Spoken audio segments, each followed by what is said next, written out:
The story of our communities, people and nation starts a long, long time ago.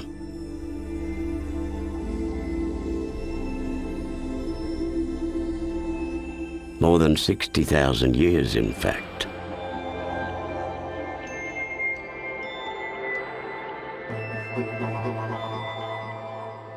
This was when our culture and our law first started to thrive.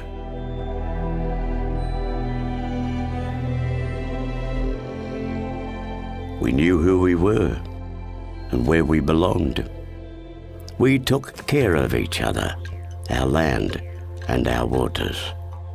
We ate food that made us healthy, lived on country and abided by our laws and song lines. Our families, our children were happy, with strong minds and hearts, because they were where they belonged.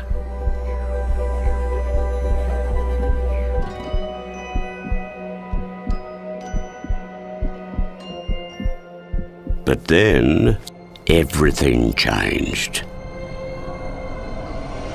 Colonization came, bringing wars, disease, famine, violence, and the destruction and violation of our cultural laws, sacred sites, families, and communities. We were denied our knowledge, language, ceremonies, and identity, the very things that tell us who we are and where we belong. And our connections with each other and the land grew weak. And then, our children were taken from us. They had their names changed and their identities stripped away.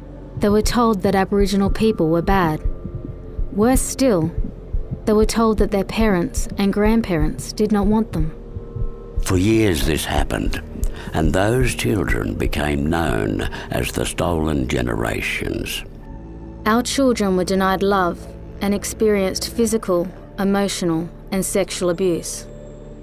This left very deep, very complex, and very real wounds, leaving scars that are still being felt personally, socially, spiritually, and collectively.